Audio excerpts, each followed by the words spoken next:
The role is one of safeguarding a sort of a specific version of Kingston, I think, and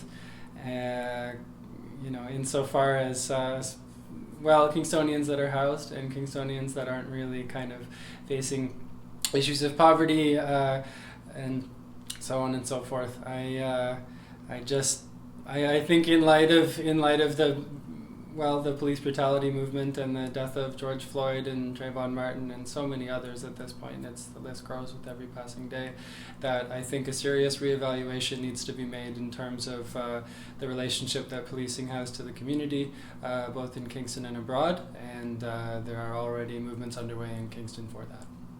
So you mentioned the difference in treatment, which I think is very clear, but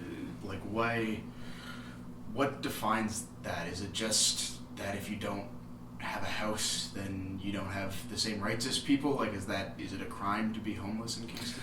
Well, it certainly feels that way. I think that it's, I think you could absolutely make the argument that poverty is being criminalized in Kingston, just given the way that, the interview that we had with Charles and he was speaking about his experiences. We can also look at Bell Park before that. And it just... It seems to me oftentimes that the way it gets treated is a nuisance more than anything, but once you get there, we're sort of dealing with often fairly dire circumstances that, from the outside looking in, it's regarded as sort of noise complaints, or, oh, we don't want these people in our neighborhood, or, oh, they're doing this, that, or the other, and oftentimes the actions that are being taken are ones that are being taken out of necessity, and so, in that regard, it does certainly feel like poverty is being criminalized, and I think that there needs to be more immediate solutions. At the moment, I think that there's a little bit of a vacuum in terms of some of the support for the homeless community in Kingston. To be specific, we have the integrated care hub. It is 100% full along with the other shelters. There are private organizations that are stepping up, though, that are looking to sort of fill that void in care, I guess. But I mean, the goal is to deal with homelessness permanently. So is that it's sort of right on our front doorstep. It's there every day, and I think that we can. I'm not going to kind of come up with a number here, but I'm certain that this is the case in other cities as well. I think that it's important to talk about gentrification if we're to speak to some bigger factors contributing to this. I understand that people would argue there's a place to sort of, do what's happening in Kingston, building condominiums and so on and so forth. But one of the issues with that is that it raises the property value of homes and will often drive out low-income families as the rent is then raised. So I think that any city that gentrification is a problem, this will also be a problem. But I just, I think that there needs to be some serious legislative reform with the way that we deal with housing in Canada, and I think we have a long way to go. And as such, the necessity for things like tenant unions grows ever larger, and the necessity for organizing and solidarity amongst those in your community that are affected must continue. And that's really it. I think there have been some, but I think that there could still be more. Can you speak at all about what is the government prioritizing kind of these days in terms of, I guess not just spending, but what are the issues that they're kind of focused on if it's not this? Well, it certainly feels like, at least in the case of the peace movement, that there is more. Coffers are available for spending on things like defense and budgets. In the case of Kingston, the Kingston Police, and as of the recent budgetary, meeting held by City Hall, they're asking for a 3.62% budget increase. So that's at the municipal level. As we go farther up at the provincial level, and I guess to some degree, federal, the F-35 fighter jet purpose is another example of kind of sort of a shift away from priorities even remotely related to poverty, and really the peace movement at large, I guess.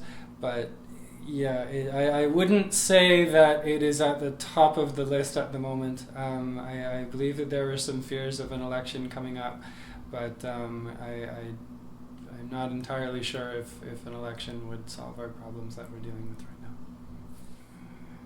I think we can't afford to be optimistic at the moment with the way things are. I think that we would do well to hold. We would do well to hold those we elected to a higher standard than we have before with regard to things like housing and the military and certainly funding the police. And you could argue that's when we say defund the police, it means more that over a long enough period of time we're diverting sources of funding away from kind of predominantly police budgets when it comes to cities and so on, and devoting it more to things like housing and to things like childcare, healthcare, so on and so forth.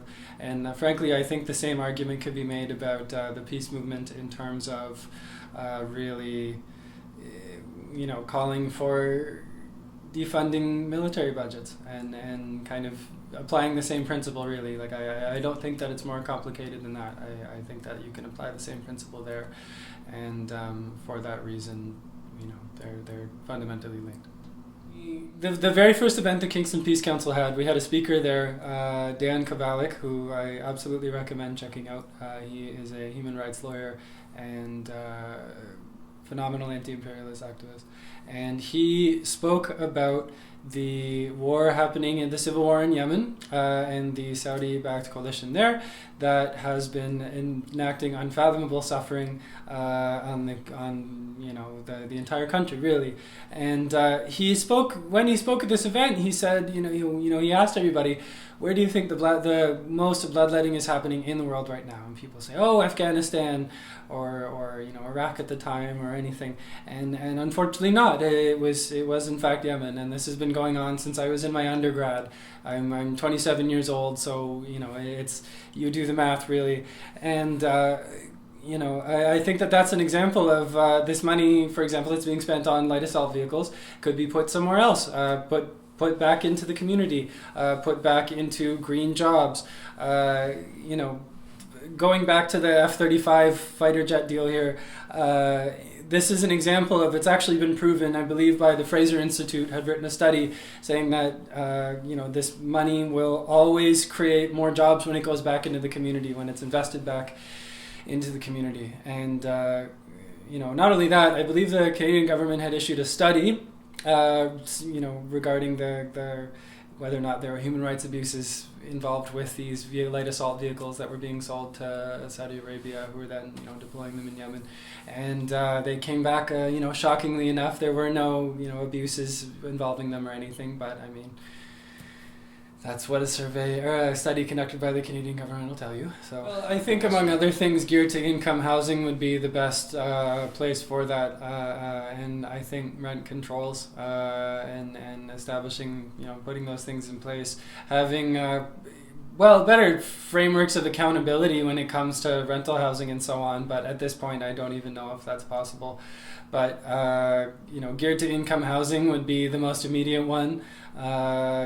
Stronger social services, really. I think that shelters would need to be expanded.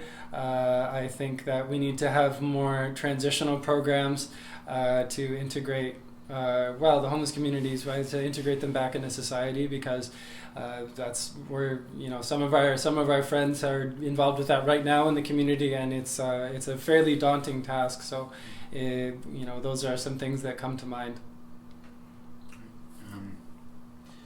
For the average person who is maybe just becoming aware of some of these things, or is just kind of getting to the point where they're starting to say kind of enough,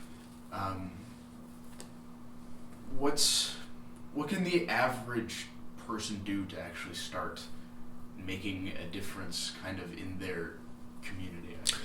Well, organize. No question, you should organize. I think that a lot of the time people are it seems like a daunting task to get involved, but I think that a great source of comfort, at least for me, has been that you are never alone when you're doing this. You will never be alone when you're doing this.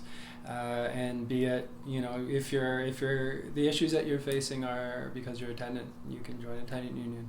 If you are interested in matters of peace, you can join a peace movement. If there's if you're issues of race, you can join one of the millions of social movements out there in the world right now. And I think that is one of the best ways. And second only to that would be educate yourself. Don't be afraid to read. There's plenty of information out there regarding all of these topics. And I can't recommend that enough, because you can't put a price on knowledge, I think.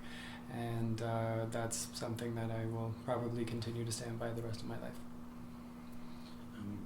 Can you talk a little bit more about what getting organized kind of means, like in a practical sense? Like, what is it? Just getting a bunch of people together and kind of raising hell? Is it? Well, I would say that there's a great deal of discipline that goes into doing that sort of thing.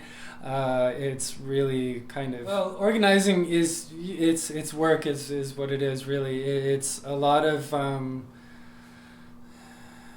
consolidating like-minded people and having them involved and meeting regularly, and it's criticism, it's self-criticism, it's from accepting principal criticism from other people that are involved and believe in the same things that you do. It's educating yourself and others about what's at stake and about what you're looking to be involved with. It's I think that I can't really overstate the emphasis that needs to be placed on sort of the menial things when it comes to this sort of work, because at the end of the day, it's how you build movements, and it's really the best place to start. So.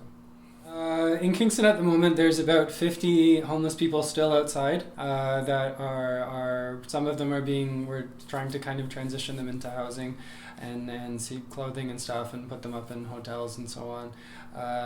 If people are looking to get involved with that, I encourage you to check out Housing Not Band-Aids on Twitter, Kingston Peace Council on Facebook, Twitter, Instagram. We have a GoFundMe campaign going on right now. We've raised over $2,000 at the moment for it, and every single penny of it is going to those in need, buying supplies, clothing, heating, so on. Later on in the year, there will be more peace activities and so on, and I would absolutely love for you to stay tuned for that.